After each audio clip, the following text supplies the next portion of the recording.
Hi, I'm Kris Peeters. I'm the CEO of Dataminded, and today we're here for another episode of the Data Playbook podcast. In this podcast, we interview data leaders, data experts, and data practitioners to build a playbook to understand how to create value from data.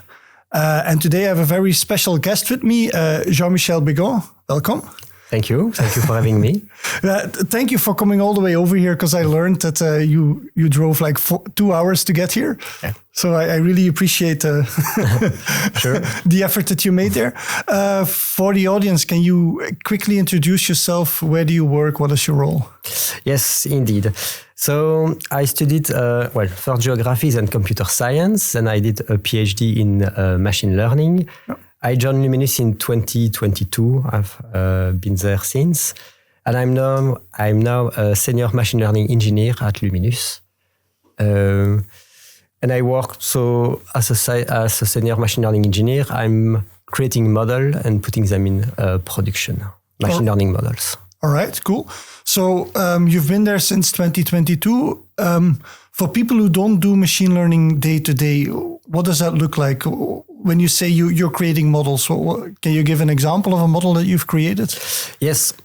So for instance, Luminus is a producer and supplier of electricity. Mm-hmm. And one important question that we have is how much our clients will consume electricity at a given moment. Yeah. And for that, what we need is to create a model, so something that will tell us, okay, tomorrow at this hour, we will need that much electricity. To do that, what we do is that we have some historical data of the consumption, and we also use features to create the model. So for instance, we know that we have more consumption in the morning peaks, for instance, or in the winter we might have more consumption coming from electrical heating system, same in summer with air conditioning, and so on. So we have the historical data, we have also those features, and the goal is to provide that to a model, so some kind of algorithm that will produce a model of how the phenomenon behaves. Yeah. And the goal is then to put that in production, give them the features. So let's say tomorrow at that hour, we expect it to be, 10 degrees. What is the consumption of our clients? That's the general pictures.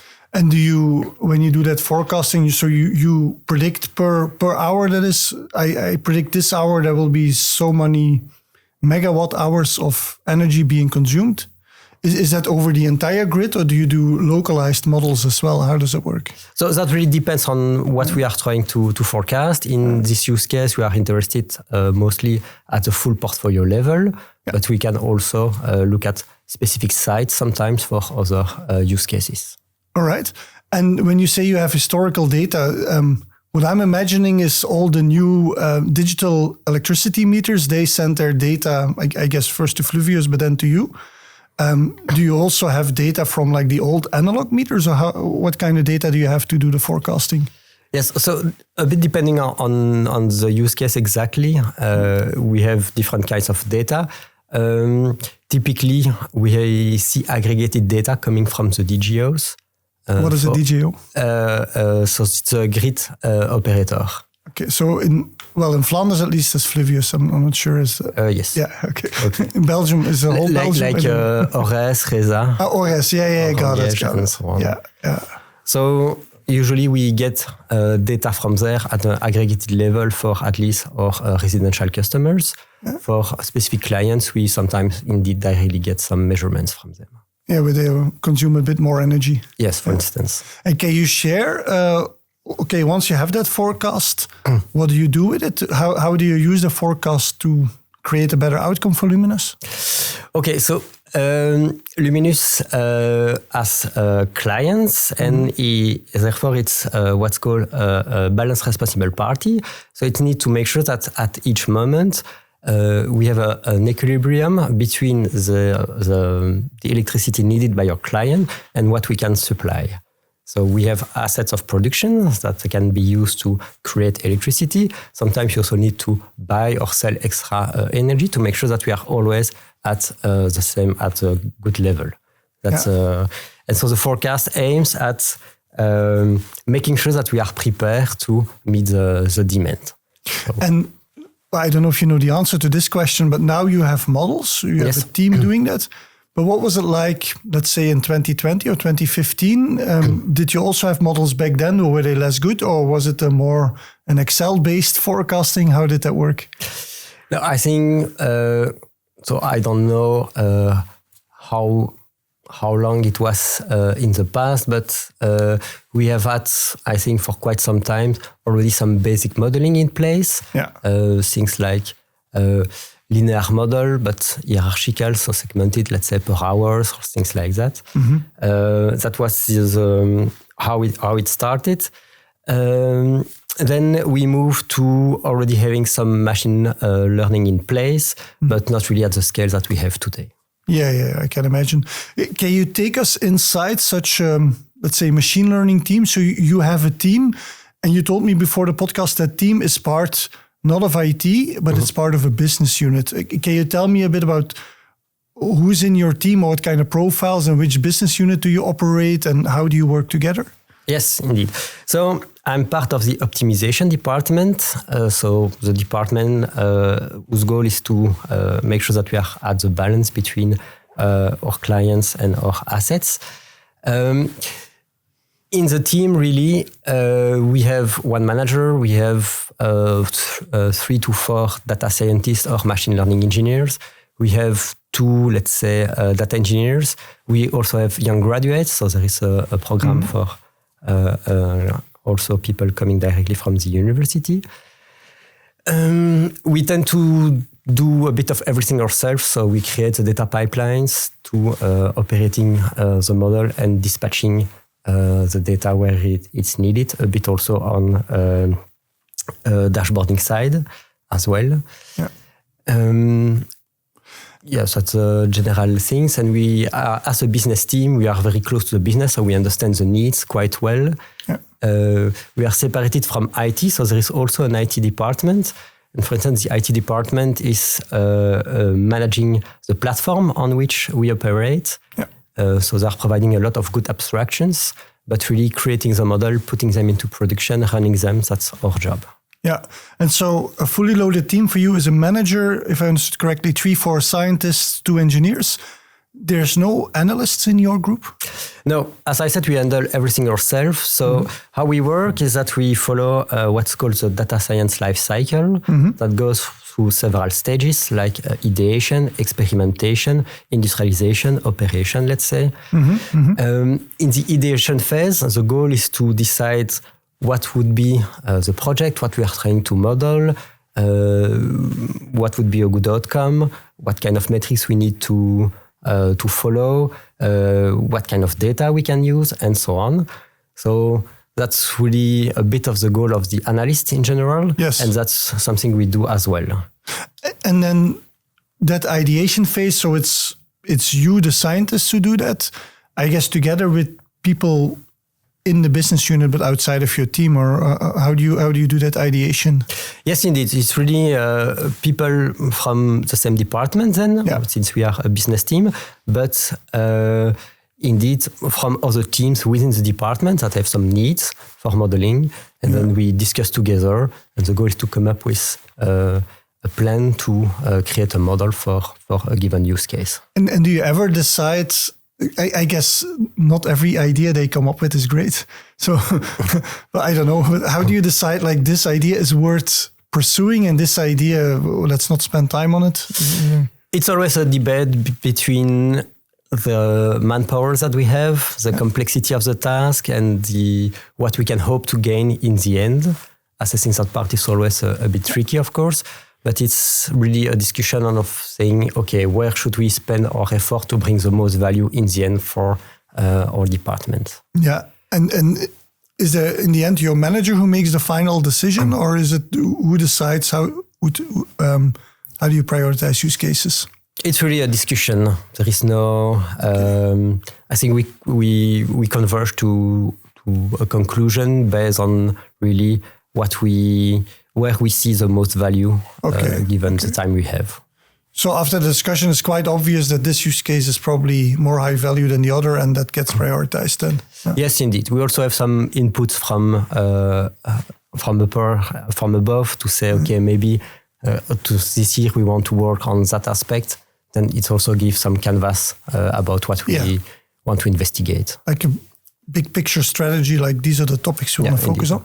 And so I guess I'm going to skip the middle part where you actually experiment and industrialize a model. But let's dive into that in a minute. But so you do the ideation phase, experimentation, industrialization, and then there's the operations phase, right? You need to run the model in production. Is part of operationalizing also checking if your assumptions that you made in the ideation phase are correct? Because if you forecast, and I don't know, but if you forecast like this model will save us 100K a year, that you actually validate that it's also saving you 100K a year, or how does that work? In general, what you want is to have that answer at the end of the experimentation phase, really. So once you have said, okay, we will work on that, then you go to experimentation. That can take some time. You will try many things, different kind of models, different kind of features for your models, different, post-processing and so on. Yeah. And at the end, we come back to the business team that ask us to work on something and say, okay, here are our results. Are they good enough? Do we go to industrialization? Of course, then there is always the risk that when you go to experimentation to industrialization, there is something that is not there because maybe you missed some hypothesis, but that's something you will validate. But first, you should have, at the end of the experimentation, already a good idea of what you can expect as results. Yeah. So in the experimentation phase, you try not just like, can I build the algorithm, but you also discuss the results of your experimentation back with the business people. Like, okay, these are the results. Is it valuable? Yes or no? So yes, indeed. I think one of the good things that we are close to the business, and that really those kind of models have been there, maybe not in the current form, but there for a long time, is that people also understand that the difference between evaluating a model with, let's say, machine learning metrics, like what is your RMSE, what is your accuracy, how good are your model increasingly, and then the value that will come from that is usually much harder to assess. But then we can already have a discussion with business about the quality of the model itself. And then based on some assumption, we can, let's say, evaluate how much money that will bring in the end. Okay. And that experimentation phase, how does that look like? Particularly, I guess, when you have a new idea for a model, it's validated, you might not have all the data available already because that's typically part of the industrialization phase, I guess. So how do you do experimentation? So usually what you can do is you can take a snapshot of the data. That's usually quite easy to extract some data and work with them. Typically we experiment in notebooks to iterate fast. Then when we have to do a lot of experimentation, and the canvas is quite clear, we can have something that is semi-industrialized in the way we test that. So we can schedule jobs to run the code and then analyze the result in the end, log the result and have a look at it. Yes. I'm not sure. What was the first part? How do you do experimentation? If you give people a feel when you say the experimentation phase of a ML project, what does that look like? So you write some code in notebooks, you take some snapshot data, you show the results back to business.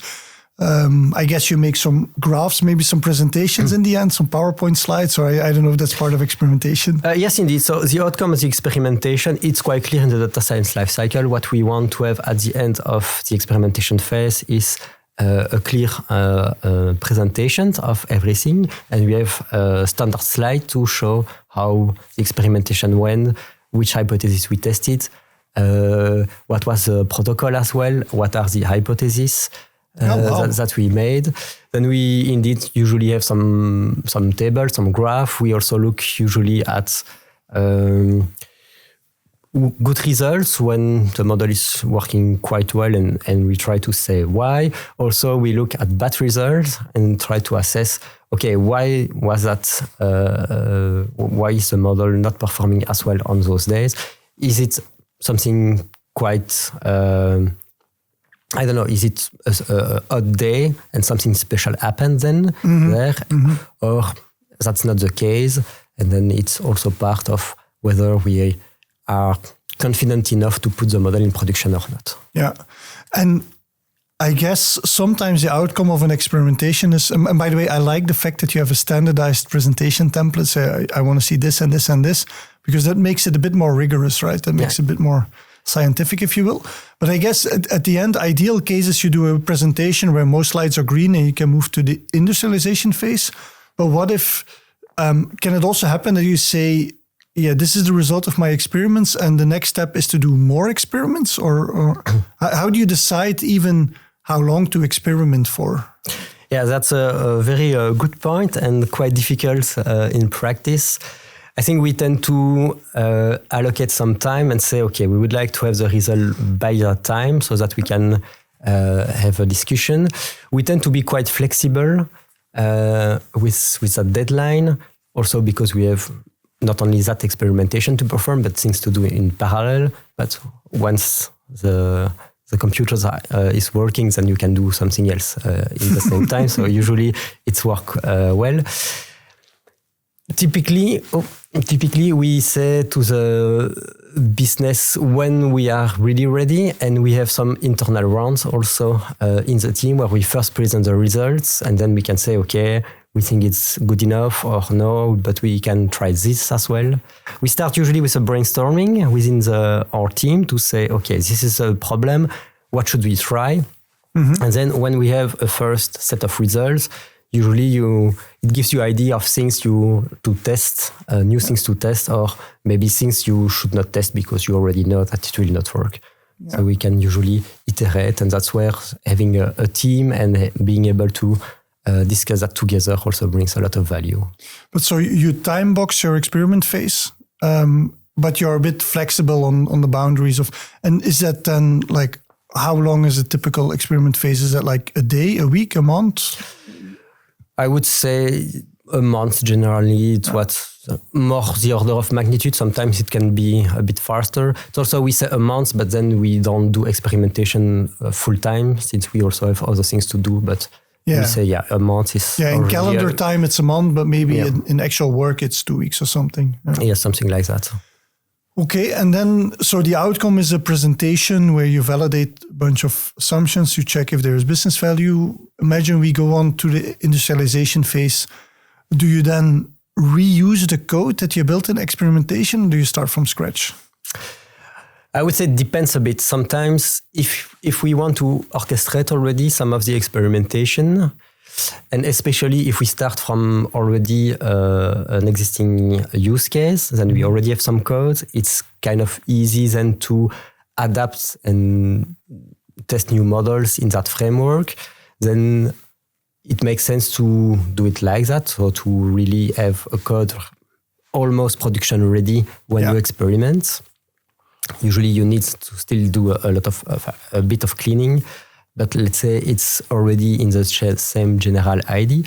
If you start from scratch, then that's usually not what we will do, because then it's investing a lot of time to build nice code that's not necessary for experimentation. And usually when it's the first time you go to a use case, you really test a lot of things. So that's where you probably go, you spend more than 1 month on it then. You have to test many things, and that's only once you have the idea of what you really want to put in production that you will standardize the code. Yeah, got it. Is that also where the engineers come in for you in the industrialization part, or do they also help in the experimentation? So usually it's the same person that will do most of the work, and especially experimentation, industrialization. Okay. At least for the model part. Maybe we can have some helps of data engineers to set some data pipelines, but usually it's the same person. So can already anticipate a bit how to put it in production, but usually we don't do that at the very start. What we have on the other end is that we have also a library that we built on top of the tooling from IT, where we have some standard way of working, some standard classes, for instance, to put the model in production quite fast. Because in the end, you are always doing over the same steps. You are always saying, okay, I want to create, let's say, a model that is empty. Then I want to fetch some data. I want to train the model. I want to save the model. I want to log everything. I want to, take snapshot of the data. Yeah. So all that is part of a boilerplate that is common to all projects. And then really what you need to do is to work on the specificity. So what kind of model are you using? Which kind of data exactly? And pre- and post-processing, and that's it. What I really like about that approach is that there's one person responsible as much as possible end-to-end.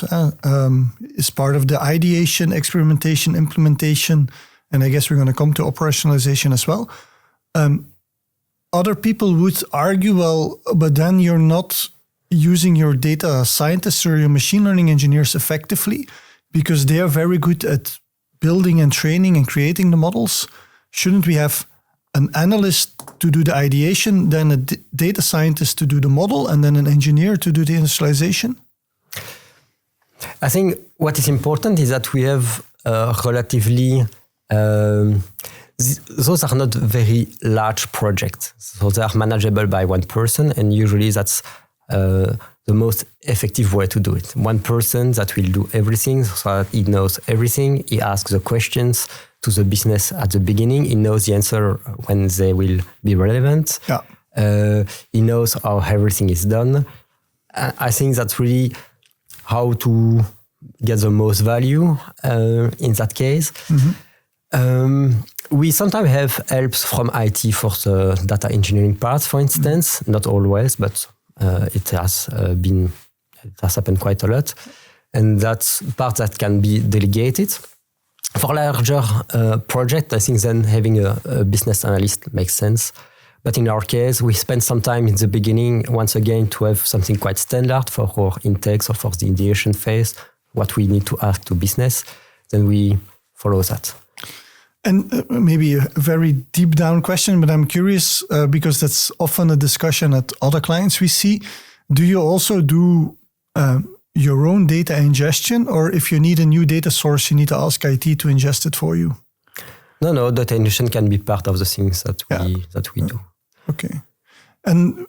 But then, because again, the argument would be, but then we need to give you access to operational systems. We don't do that, and it's too complex. And if you need to ingest a new data source, how do you typically do that? So for that part, indeed, it's already so. Usually we ingest some data, but it can be used for several use cases, not just for once. It's also then usually a project on its own. So then we have a data engineering project. Then the governance around it's a bit different. Typically we have an architect reviewing a bit what is going on, and we're just giving some guidelines on how to proceed. That can facilitate also the discussion with IT. In that case, this is less relevant for machine learning parts because then we kind of always do the same thing. So the guidelines are already there in practice. Yeah, got it. So it's a bit different for when we have really a new source of ingestion, but it can really be somebody from the team that will do it. But it's happened quite a lot. All right. And then so after the implementation phase, what is your deliverable of the implementation phase? When do you consider implementation to be done? So we have the pipelines built so that we have a model running in production, making the forecast. So for instance, if it's a batch use case, we have a forecast every hours, for instance, that are produced to a database. Usually we also need to send that to somebody. Somebody needs to use the data at some point. Yeah. So we do that part as well. And typically we also want to have it integrated in our monitoring tools in some way. Yes. Yeah. And then I guess the operationalization phase, or I don't know how you call the last phase, the monitoring phase begins? Or? Yes, the monitoring phase, indeed. And can you walk me through that? What does that look like in practice? So depending on who really is using the the outcome of the model, but usually it's one of our colleagues. So we also have feedback from them. And I think it's also one nice thing of being a business team that we are close to the business, and therefore we can have fast exchanges. But otherwise, what we do is that every month we review the model with the stakeholders. And we go over what happens during the month, the general result. We look at specific days, if there are any, and we go over all the use cases that we have. And does it happen that in that phase you fine-tune the model, you do new code updates, or is that a new project then? So typically we have several models for a use case, and what happens is sometimes we decide to change together with the business to change the reference model to say, okay, this one is performing a bit better at the moment. It's happened, sometimes in the context. For instance, a model might be better in summer or in winter because just performing better in those conditions. So that's one thing that we can do. Also, if we feel that a model is not performing as well, and important point, we always benchmark ourselves, or we always try to benchmark ourselves, so to have a reference on which to assess the performance. And therefore, sometimes we might say, okay, we are not performing as well on this. We need to work on it again. Yeah, got it. All right. And so that whole cycle that we just went through, what is the average duration of going from ideation, experimentation, implementation, and then monitoring? We usually put something like 6 months as a buffer, but in practice, it's the main part will be the experimentation, especially if it's a new use case. Ideation will take, let's say 2-3 weeks, time to see one's business, discuss a bit between us, then come up with a first proposal, validate it. Then the experimentation phase will take some time. For a new use case, can be a couple of months. Industrialization, if we do something standard, it's for a first use. The first time we go to a use case, maybe 1 week. And otherwise, if it's a second time, it might be just a couple of days, just adding a few things here and there. All right. And so if you add that all up, how many of these projects does your team do in a year? Do you know that? How many? So we also need to maintain the old ones. So that's also, so I would say we have one new use case per year and improving all the other ones. Yeah. Okay. So I think last year we released something like 50 new models. Yeah. And for one use case, when I say one model, it's actually one model per site. So it's time 130, let's say, but it's part of the same update. Let's say. Model group, if you will. Yeah. Okay. So one use case can have multiple models. Yes. And when you say a model can actually have like 100 technical models behind that one model. Yes. Or am I wrong? No. The thing is that here it was about having different sites. Yeah. And each site has its own model, but it's the same kind of model. It's just trained on the data for that site. Yes, you indeed. mean? Yeah. I mean, it's not a different model per site. No. That would be crazy. All right. And so that's your team, or the team that you're in optimization. Is that the only team in Luminus who does work with data? No, so other departments like retail, for instance, also has its own data intelligence team. I think we have 4 main data intelligence team plus other data profile in other departments.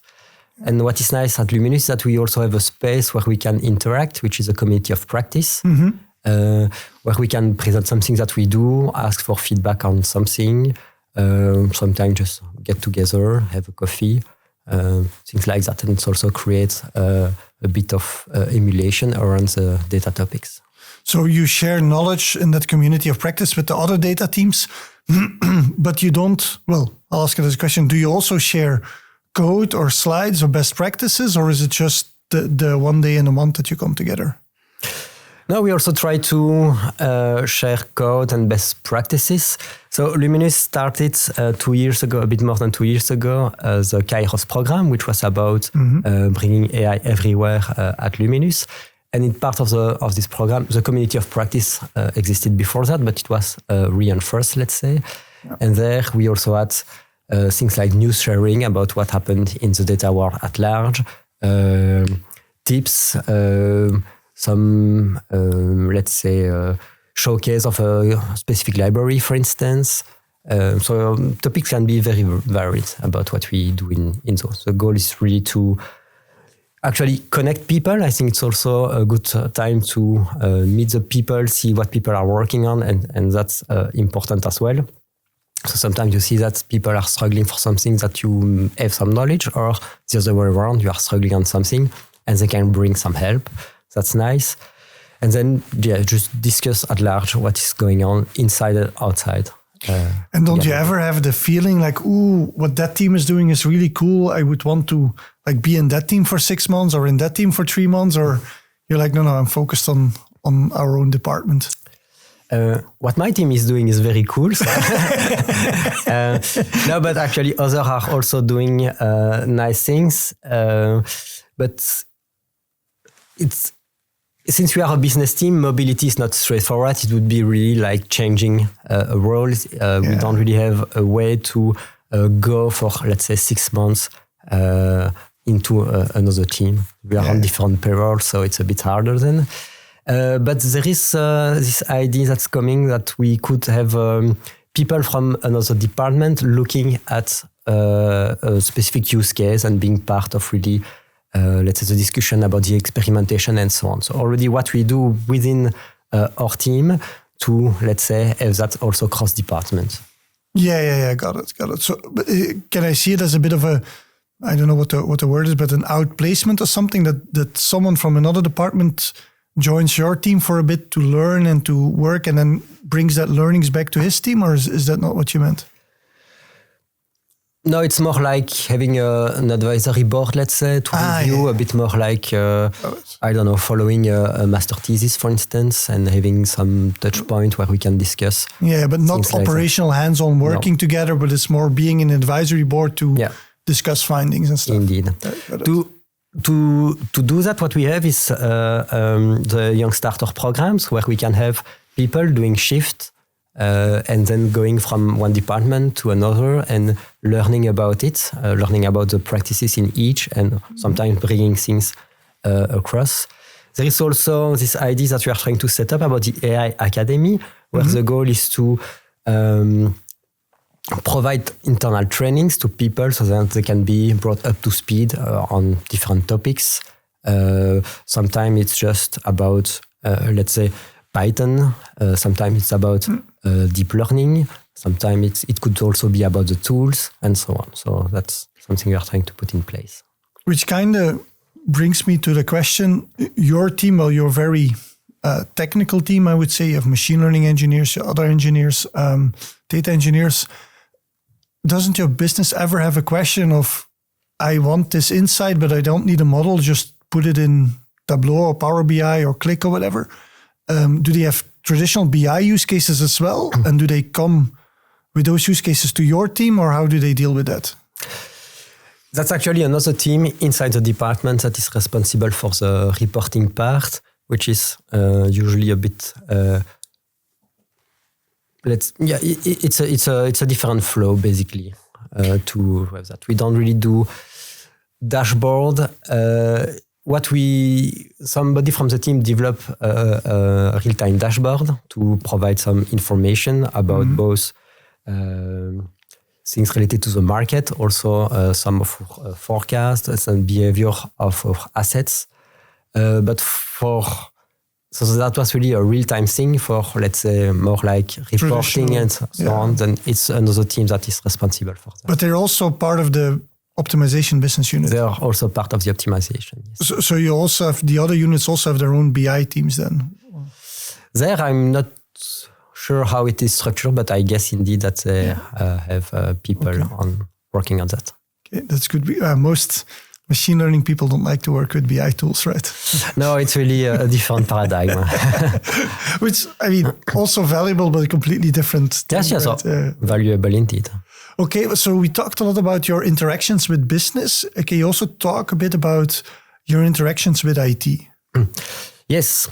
So the general idea is that we have this Neo data platform built on top of Conveyor. Thanks for that. You're welcome. And that's really where computation happens, where we store the model, where we store the data, and so on. That's provided and managed by the IT. So if we have questions, if we have some requests, it goes through ITs for that mainly. And then we can build on top what we need for the business unit, let's say. But so you are, well, would you say you're fully self-service on that platform? Can you do everything you want? Or are there cases where you say, now, if I want to do this, then I need to make a ticket for IT? No, I think you are never fully self-service. But indeed, a lot of things. So we have a lot of freedom out of the box, I would say. That's really nice. Of course, when we need to request data access, for instance, it goes through a ticket to IT, for instance. Also for bigger projects, and there is an architect in the loop saying what we should do. We have less that for really the ML use case because we already have our guidelines. But let's say there is still this idea that there are guidelines. Within the guidelines, you have the freedom, but you have to respect those guidelines. And if you need to ask something, indeed, it goes either through discussion with an architect or via tickets. Yeah.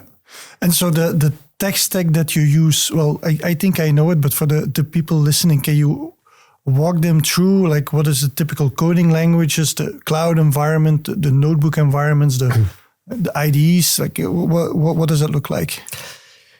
So we are working mostly in Python, a bit of our legacy code. Well, now it's becoming legacy, really. But now our official language is Python. We operate over AWS. We have this Conveyor infrastructure.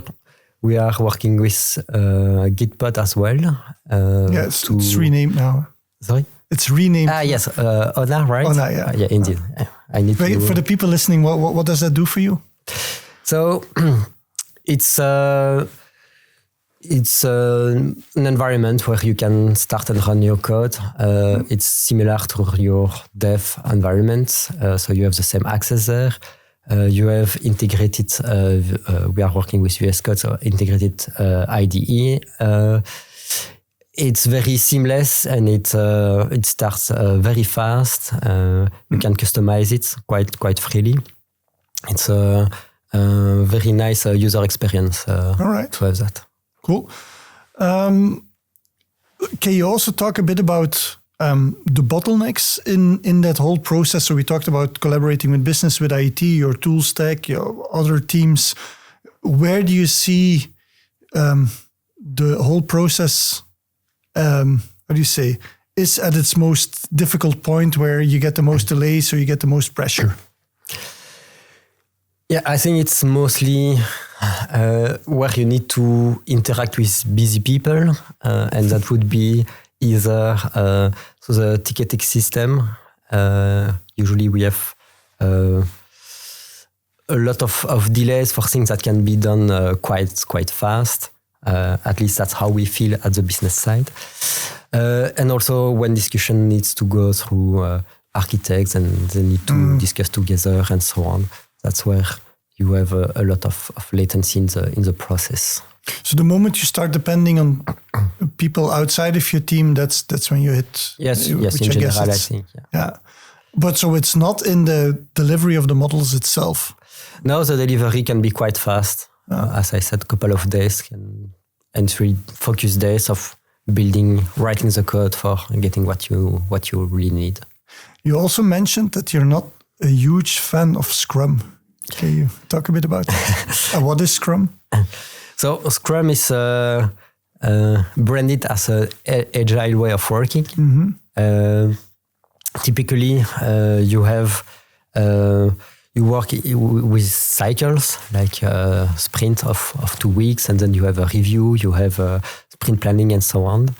On the principle, I have nothing against Scrum, but usually we have a lot of overhead to just say things that we all know. I think it's a good methodology when you are working at several people on the same thing, and then you can really take the tickets from somebody and so on. You can exchange the tickets. That's not how we work. How we work is that we really have a dedicated use case. We work on it. And so saying, okay, I will be working on that ticket or that ticket, it doesn't impact anybody in the end. So I think it brings a lot of overhead. Also, saying exactly I will spend 2 days or 5 days. Usually, you have a rough idea for the whole thing, but I don't really get a lot of value to go into a finer scale. I understand it's important maybe for the people managing the project. It gets them feedback about how it's going, but really I think for the developer, it's a lot of overhead. And it's also really, I find it's not meta-agile. So that's when you say, okay, it doesn't fit my use case, then it's kind of hard to go away from that when it's really the settled way of working. The ironic thing about that is that when Agile was first invented, now 25 years ago, the first rule of Agile was people over processes. So you adapt the process to your people, right? That was the whole Agile philosophy. But over time, it has transformed into this very strict methodology of you need to do Scrum, you need to do SAFe, and these are the 5 steps, and these are the 7 procedures, and these are the... So it kind of, I don't know, it kind of imploded on itself, I feel. I do agree for larger projects and larger teams, you need some sort of coordination. And nobody likes overhead. But if you don't do that coordination, if you don't do the planning, like, okay, in 2 weeks, I get this from you, and in 3 weeks, you get that from me. If you don't at least try to, then it's more chaos, right? Because you don't know when something will be done. So you also don't know when you can start, right? So it's, at some point, you need some kind of process. But I also agree with you. The best situation is actually if you have one team and even just one person in the team can do a project end to end. That is the sweet spot, because there's no handovers needed. There's no, you just, of course, you have to deliver your outcomes, right? You have to show the results of your model. You have to industrialize it, but there is no paperwork, right? And I think that's sometimes what companies underestimate. That's what I said earlier. They try to optimize the time of everyone. Say, my machine learning guy, he only does building models, and this engineer, she only does building pipelines, and this analyst, they only talk to the business and make the case because that's where they're best at, right? So, and then they think like, I've optimized all my resources, how they call it then, to be the best selves. And yes, every single one is optimized, but the entire chain is dramatically delayed, right? Yeah, indeed. Well, I fully agree. I think for larger use cases, larger problems, and indeed it makes sense to, you need the coordination, and then you have to impose one methodology to do it.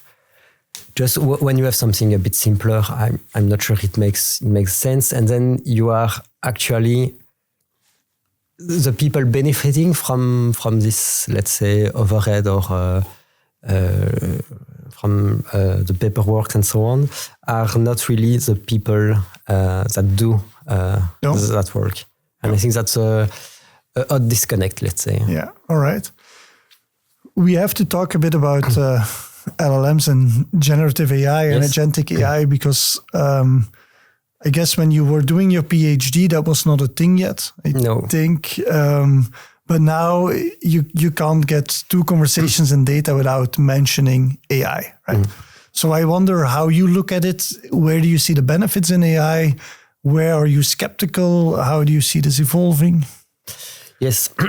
So I should say that the techniques, most of the techniques already existed during my PhD. It's just that we did not have a nice product, let's say, doing all the fancy things that can be done now. I think it's a new tool in the toolbox, mostly. So it can leverage new kinds of data, do new things. at optimization, we are starting to use it, but most of our use cases are still best served by traditional machine learning models, for instance, because that's just the good fit. Now we can support new teams thanks through those new tools, and mostly teams where they have to analyze, have to work with a lot of document, and then we can provide summary, let's say, for instance, things like that. Can you give an example of a case that was difficult before and easier now? So it's not, it's still in the backlog. It's not done now, but for instance, when you have to digest a lot of legal documents, that's typically something where the LLM can help. I think what is important is to be prudent about really the result of the models and how to evaluate it. And I think if you don't know how to evaluate the result, it's already kind of red flag that maybe there is something wrong either in the methodology, but maybe also in the use case itself. Yeah. I think that's an important point. But I've seen people doing post-analysis that can be expensive to measure how it works, but that was also the case. For instance, if you need to have a medical expert to look at something, it's also quite costly to do that. So it can be costly to have a metric, but then you can do it at some point, and you can evaluate the model a bit like you would do in machine learning. Say, okay, 95% of the case is working very well, and so on. So you can still get some metrics out of it, but I think it's very important to have that step in the loop. Otherwise, you just don't know what will come out of it. It's interesting what you say about you're saying you can measure the accuracy or the quality even of LLMs, although LLMs, they're so-called non-deterministic. So if you ask the same question twice, you get a different result, right? So how do you deal with that? Well, I think you deal it with in a stochastic way. Basically, you say, okay, you can say 95% of the time it is good. And even if you ask several times the same question, you will get several answers, but most of them will probably be very similar. Yes. And maybe sometimes you will have one that is not as good. So you can still, I think, get that feeling. That's interesting what you say there, actually. I didn't think of that, but indeed, well, the output is not always 100% the same. If you give it the same input, it will give most often a very similar output as well, right? So it's not that it says green one time, red the other time, blue. And so it's kind of, if you give it the right input, it kind of converges towards an answer, you say, right? Yes. If you also experimented with using AI for your own development? Yes, of course. We have worked a bit on that. I'm not really the expert in the team, but I've experimented and I've seen what people have done with it. I think it's a very nice tool for specific things, refactoring, bootstrapping some code, especially for unit testing, for instance. That's quite nice. Can do things very, very well sometimes. You just need to be very careful about how you phrase what you ask. And in that sense, it reminds me a bit of declarative programming. Yeah. Which is also a paradigm where you express in a way what you want, but not how to do it. And you can express logically, you can express functionally, for instance. Here we express it through prompt. But the idea is that in the end, you need to be very precise about what you want, and then you get the result.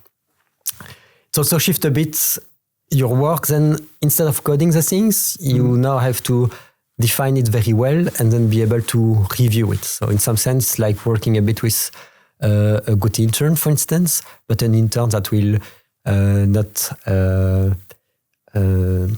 not do things proactively. Just wait for them to ask something, and then you will most of the time do something well, but you still need to be able to review it. So in some way, it shifts a bit how you interact with the code.